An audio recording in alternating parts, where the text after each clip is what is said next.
महाराष्ट्रातील महत्त्वाच्या बातम्या फक्त 10 मिनिटात या चॅनलला अजूनही सबस्क्राईब केलं नसेल तर आताच करा.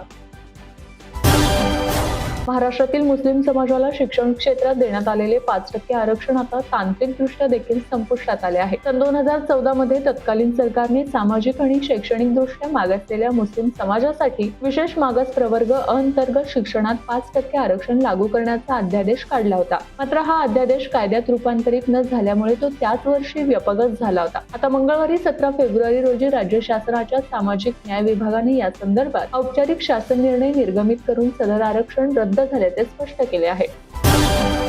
स्थानिक स्वराज्य संस्थांच्या निवडणुकीची रणधुमाळी आटोपल्यानंतर आता सर्वांचे लक्ष राज्यसभेच्या महाराष्ट्रातील रिक्त होणाऱ्या 7 जागांच्या निवडणुकीकडे लागले आहे. राज्यातील राज्यसभेच्या रिक्त होणाऱ्या 7 जागांसाठी निवडणुकीचा कार्यक्रम जाहीर झाला असून या 7 जागांसाठी 16 मार्च रोजी मतदान होणार आहे. तर त्याच दिवशी संध्याकाळी या निवडणुकीचा निकाल जाहीर होणार आहे.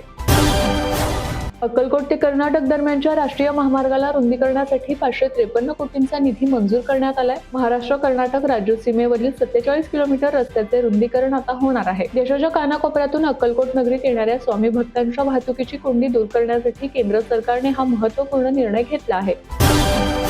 पंतप्रधान नरेंद्र मोदी यांनी मुख्यमंत्री देवेंद्र फडणवीस यांना इंडिया AI इम्पॅक्ट समिटसाठी आमंत्रण दिले आहे. या कार्यक्रमाला उपस्थित राहण्यासाठी मुख्यमंत्री आज दिल्ली दौऱ्यावर असणार आहेत. मनसे प्रमुख राज ठाकरे यांनी आज ठाण्यातील नंदनवन बंगल्यावर उपमुख्यमंत्री एकनाथ शिंदे यांची भेट घेतली. राज ठाकरे आणि एकनाथ शिंदेंच्या या भेटीमुळे राजकीय वर्तुळात अनेक चर्चांना उधाण आलं आहे. GDP आधारित देशातील सर्वात श्रीमंत 10 शहरांची यादी समोर आलेली आहे. यामध्ये मुंबईने अव्वल क्रमांक पटकावलाय तर दिल्ली NCR दुसऱ्या क्रमांकावर आहे. ही यादी प्रमुख शहरांच्या अंदाजे वार्षिक GDPच्या आधारे तयार केलेली आहे.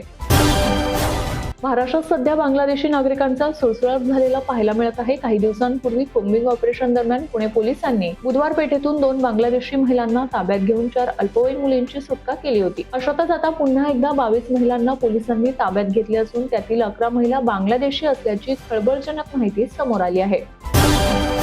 राष्ट्रवादीचे प्रदेश अध्यक्ष सुनील तटकरे यांनी भाजप प्रदेश अध्यक्ष रवींद्र चव्हाण यांची भेट घेतली. त्यानंतर त्यांनी माध्यमांशी संवाद साधला. त्यावेळी त्यांनी अजित पवारांच्या विमान अपघाताची CBI चौकशी करावी अशी मागणी केल्याचं मुख्यमंत्री फडणवीसांना निवेदन दिल्याची माहिती दिली आहे. नागपूर जिल्ह्यातील कोराडी येथील मंदिर परिसरात देशातील सर्वात उंच तब्बल 158 फूट उंचीची भगवान श्री हनुमान यांची भव्य मूर्ती साकारली जात आहे. श्रद्धा, शक्ती, भक्ती आणि भारतीय सांस्कृतिक अभिमानाचे प्रतीक असलेला हा दिव्य प्रकल्प सध्या अंतिम टप्प्यात असून त्याचा लोकार्पण सोहळा लवकरच भव्य आणि दिमाखदार स्वरूपात पार पडणार आहे. जागतिकीकरणाच्या नव्या टप्प्यात विश्वासार्ह जागतिकीकरण ही संकल्पना पुढे येत असून महाराष्ट्राचे धोरणात्मक महत्त्व अधोरेखित होते. महाराष्ट्र भारताच्या GDP मध्ये 14 ते 15% योगदान देतो. परकीय गुंतवणुकीत महाराष्ट्र आघाडीवर आहे. देशाच्या औद्योगिक उत्पन्नात 20% वाटा आणि पश्चिमेकडील बंदरांमधून 60%हून अधिक कंटेनर वाहतूक महाराष्ट्रातून होते. मुंबई आणि महाराष्ट्र जागतिक आर्थिक स्थैर्य घडवण्यात महत्त्वाची भूमिका बजावेल असा विश्वास राज्याचे मुख्यमंत्री देवेंद्र फडणवीस यांनी व्यक्त केला आहे. मराठी आणि हिंदी चित्रपटसृष्टीतील ज्येष्ठ अभिनेत्री प्रवीणा देशपांडे यांचे वयाच्या 60व्या वर्षी निधन झाले आहे. त्यांच्या जाण्याने मनोरंजन विश्वावर शोककळा पसरली असून चाहत्यांसह सहकाऱ्यांनाही मोठा धक्का बसलाय. प्रवीणा यांच्या अधिकृत सोशल मीडियावरून कुटुंबियांनी त्यांच्या निधनाची बातमी जाहीर केली आहे.